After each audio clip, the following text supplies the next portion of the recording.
In the dusty deserts of southern Utah, where broken axles, stranded tourists, and buried for X4S are a daily routine, something has been changing behind the scenes at Matt's Off-Road Recovery.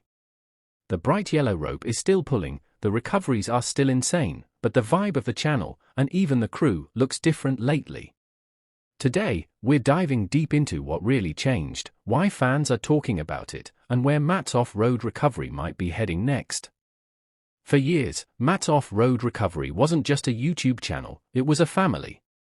A tight crew of friends pulling off unbelievable rescues with nothing more than skill, teamwork, and some good old-fashioned Utah instincts. But recently, viewers started noticing the shift. New builds, missing faces, polished videos, and a whole new direction taking shape. Let's start with the biggest and loudest update, the shop's monster project, the massive 6-wheel Spud Truck.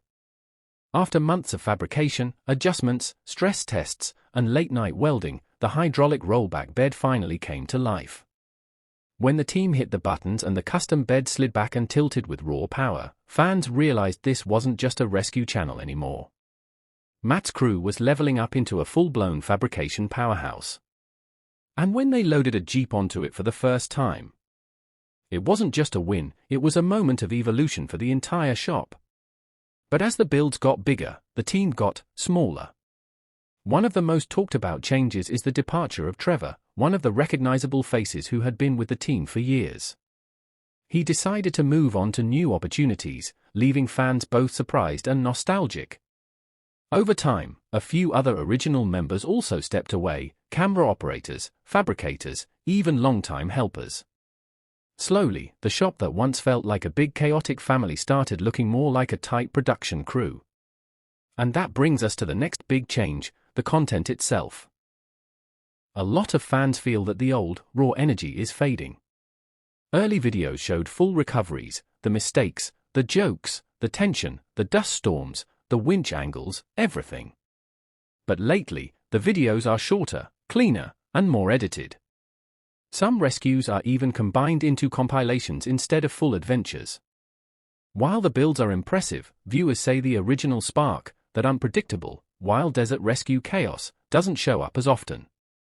Some subscribers even mention the channel feels more like a production and less like a team of friends. And honestly, they're not wrong.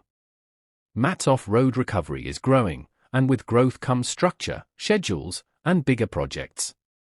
But here's the thing, even with the changes, the heart of the channel is still there. The yellow rope is still flying. Matt is still calm even when a cliff is 6 inches from the tire. Lizzie, Ed, Rudy, the energy is still there.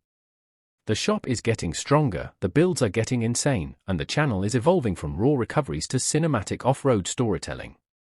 So yes, MOR has changed. Some crew members left, the content is cleaner, and the shop feels more like a professional operation than a backyard adventure squad. But evolution doesn't mean losing the soul, it just means the next chapter is being written with bigger tools, bigger rigs, and bigger dreams. So what do you think? Is Matt's Off-Road Recovery leveling up, or losing its original charm? Drop your thoughts in the comments, because this story isn't just about a YouTube channel. It's about a community that grew up with it. If you enjoyed today's breakdown, hit that like button, subscribe for more creator updates, and I'll catch you in the next video. Stay safe, stay adventurous, and never forget the golden rule, never get stuck alone in the Utah desert.